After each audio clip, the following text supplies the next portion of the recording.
everyone, welcome back to my channel. I hope you're all doing well.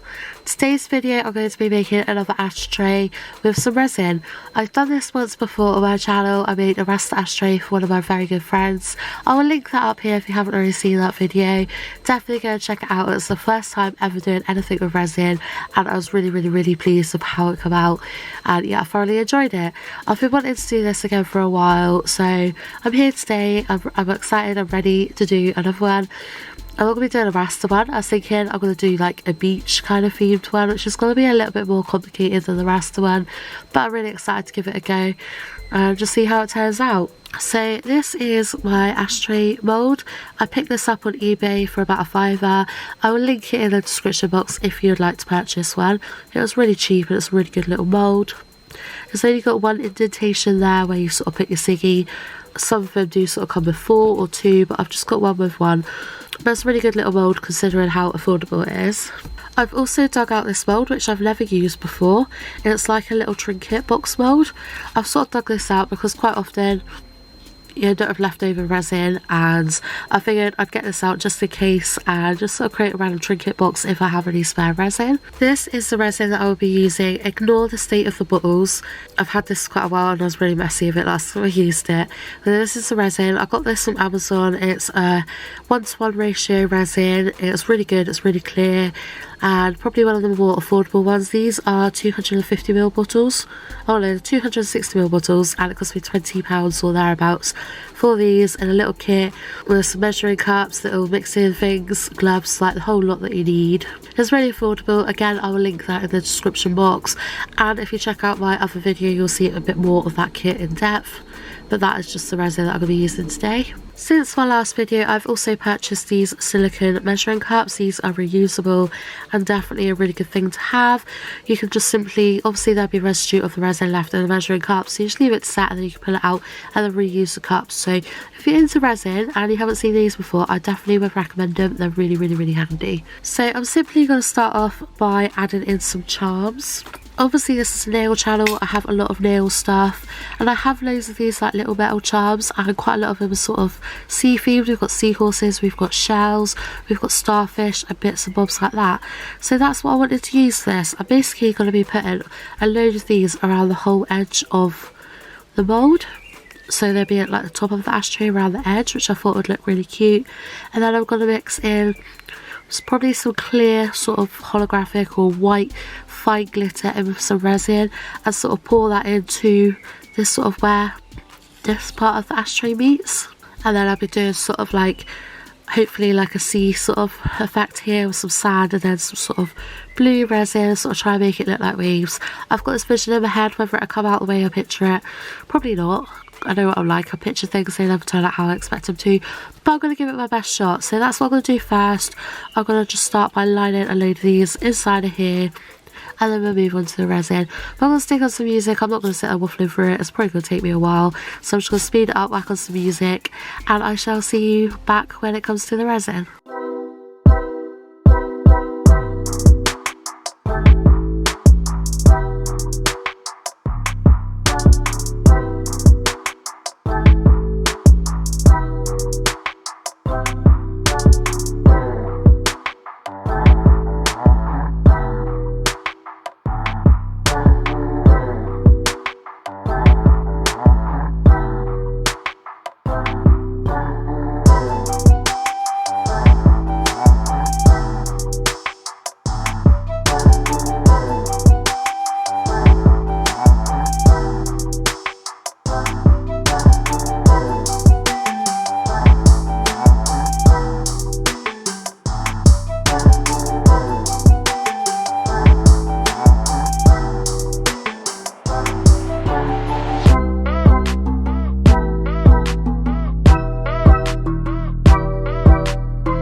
Okay, so I am doing a voiceover for this simply because when you use a resin you should be wearing a mask, and I didn't want to sound really muffled while I was talking, so I figured I'd do a voiceover.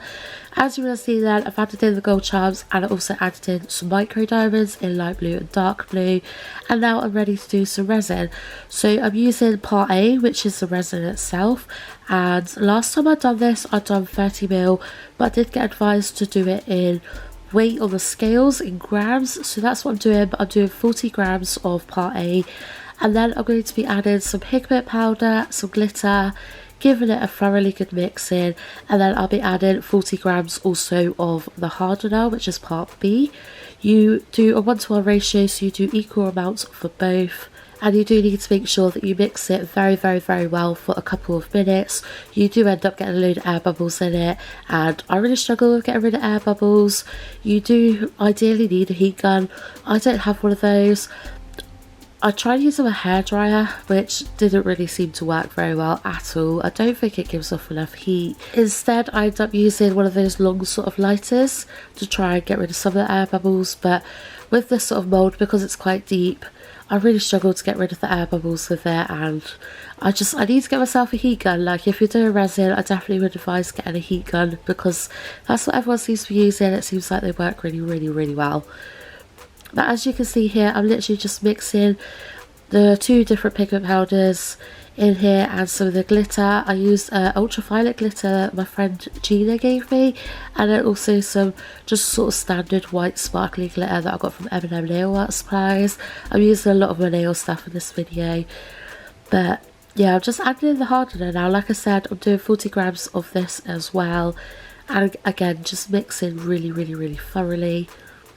This ended up pretty much being the perfect amount. I had the smallest little amount left over, so this worked out really well for this particular mould for what I wanted to do. It was literally pretty much bang on the exact amount that I needed. I did end up going over slightly, so I ended up doing 21 grams for hardness, or no, 41 grams for hardener even, so I ended up adding in 1 more gram of the actual resin, just because I wanted to make sure that those amounts were bang on. Just if you don't get a bang on, they're not going to set correctly. So I'm now pouring it into the mould, just on top of all those little charms that lot I did.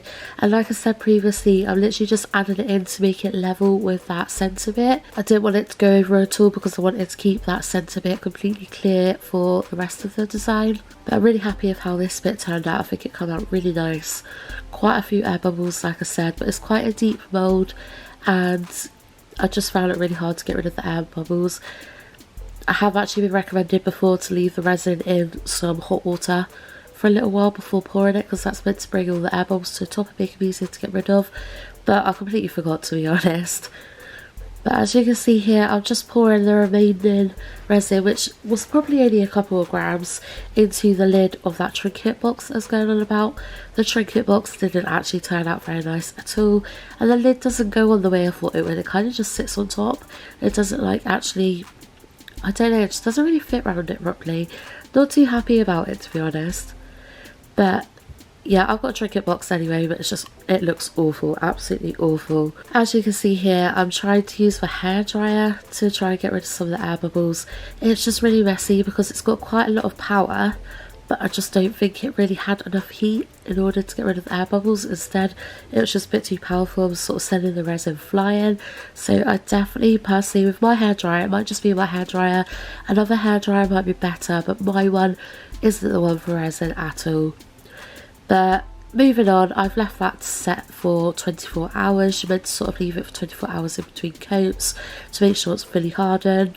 Now I'm moving on to the next bit, where I'll weigh up 20 grams of resin and then 20 grams of hardener, and again mixing it thoroughly. This bit was really tricky. I've watched other videos where people have done sort of like a sea effect with the water and like sea foam, but I think because when they've been doing it, the side that they're working with is the side that's going to be on view, so they can sort of see a bit more of what was going on. For me, because it's Ashtray and the side that's going to be visible in the end was underneath the bit that I'm working on, if that makes sense, so I couldn't see what was going on. And what I was trying to do was sort of create like the sea effect, so I added in what I thought was some white pigment. It said it was white pigment. turned out to be a very, very light blue colour instead, which was a real shame. I was hoping for a proper white. And I poured that onto the ashtray, and then I poured some blue resin on top of it. I was trying to use my hairdryer to sort of combine it, like I've seen people doing with their heat guns, and it sort of just makes it kind of blend in, but in like a bubbly kind of way, and it just looks so realistic. That's what I was trying to do, but unfortunately it just didn't work at all. The colour of the resin wasn't correct. Like I said, I wanted a proper white, and it turned out to be more of a very, very light blue. And then I just, like I said, I don't think I had enough heat. I don't think I had the right stuff in order to make it combine the way I've seen other people doing it, to sort of make it look like waves, look like sea foam. The bits that did blend in just kind of blended in completely and didn't really create an effect at all, really. I was kind of really gutted with this point. It didn't turn out the way I wanted it to whatsoever. Like, as you can see here, I'm going at it with the hairdryer, trying to sort of create a cool effect. It just wasn't working. I don't know if it's because the bit that I was trying to achieve was underneath of the mould, or whether it's just my hairdryer, or whether it's just me simply being crap at what I'm doing. But it didn't turn out the way I wanted it to. I was trying to sort of get my wooden stick and sort of create like a kind of marbled effect, to sort of get some white streaks going through the blue resin. I poured on a little bit more of the white, well, light blue resin, and sort of trying to just create some sort of streaky lines to give off an effect of like sea waves. It was a complete and utter fail, completely and utterly just awful.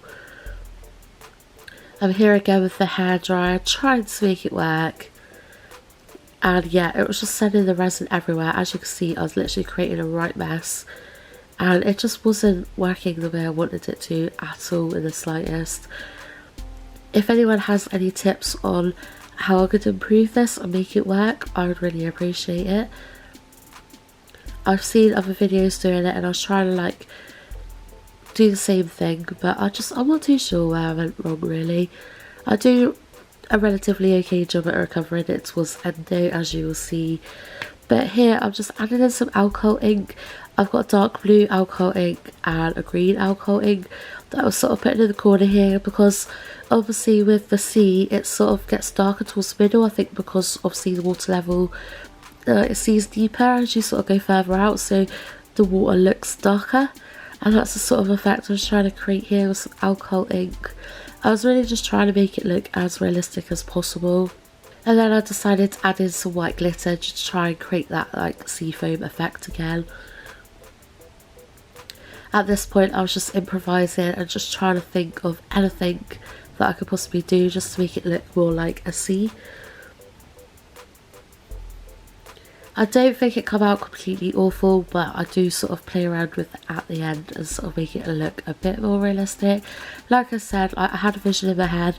I knew it probably wasn't going to turn out the way I wanted it to, and it certainly didn't. But I think I did manage to sort of somewhat save it at the end.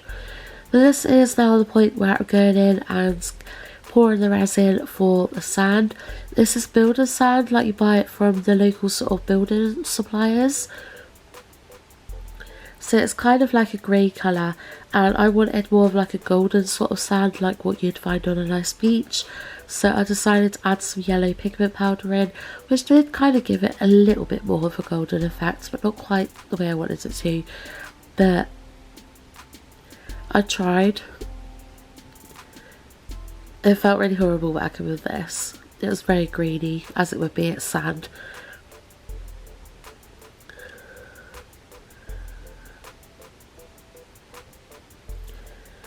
As you can see, I'm just pouring it into the mould here. I used the remaining resin with the sand in for the trinket box that I was creating, and it just wasn't the right thing at all. It just looks disgusting, it looks gross. Like, it don't look too bad on the ashtray, but as like the main part of the trinket box, it really just looked awful. But I've poured that, leaving it to set, and now I'm sort of measuring up the resin for just sort of finishing the base of it. I added in a load more of the ultraviolet glitter. I was just sort of creating like a nice base for it. Obviously you don't really look at the base, but I just wanted to sort of cover it up a bit more where I sort of done the blue and the sand. So I've mixed in some of that ultraviolet glitter. and I'm literally just pouring it over the bottom of the mould just to make it more level, and like I said, just sort of cover it up a bit so it don't look so messy and horrible underneath. And then I'm just going over with my lighter and just removing those surface air bubbles that were there. And this is the results. But I do go back in and I do edit a bit more because I wasn't quite happy with it. I quite like the side of it there because it kind of looked like if you was looking out to sea from like the bottom of the ocean. That's what I sort of thought it looked like, the sort of ground level of the sand and then loads of water. And I think the air bubbles add to it because it's the sea, like the sea has air bubbles. So I figured that that was okay. I thought it looked alright, I quite like the sides. But I wasn't happy with how my so-called sea effect turned out. So again, I improvised a bit. I got out some of my gel polish and I was using some IPA to sort of soften it down a bit and just make it a bit more sheer, and just sort of trying to create like a wave effect. So I've got 3 different colours of gel polish there, and yeah, I'm just sort of mixing it in, trying to make it look like waves, which I think it came out relatively okay. I was obviously curing it as well underneath my nail lamp just to make sure it was fully dry. And then here I'm painting on small white gel polish, and I'm using the bubble nail effect that you do on nails. It was quite a popular trend about a year or so ago now where people were doing bubble effects on their nails. So you literally paint gel polish, leave it wet, and then you put on some soap bubbles on top. Then you cure it underneath your lamp while it's still got soap bubbles on it. And as you can see, I wipe it away here and it's sort of cured the gel polish with loads of like little bubbles in it. And I thought that was probably the best way to achieve sea foam. So that's what I went with. And then I was sort of going in with small gel polish, just trying to soften it up a little bit, just so it don't look so, I just wanted it to blend in a bit better, you know. I was really sort of trying my best here to sort of just make it work, make it sort of somewhat look how I wanted it to. So yeah, that's that all cured. I went in again, I put some more sand in there because there was a big blue patch, as you would have seen from the resin. So I didn't want that there, I wanted the sand to be like full coverage.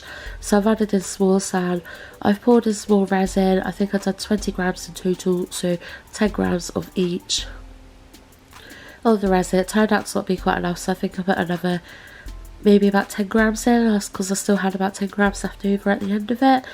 And then I've just added in a couple of gold charms, just sort of like, I felt like it needed a little something, so I added in some gold charms. And this is the end result, this is how I've left it. And yeah, it's not perfect, it's really not perfect, but I'm quite happy with it. It did take quite a lot to recover it, it's taken quite a few days to create it, but I'm pretty happy with the results.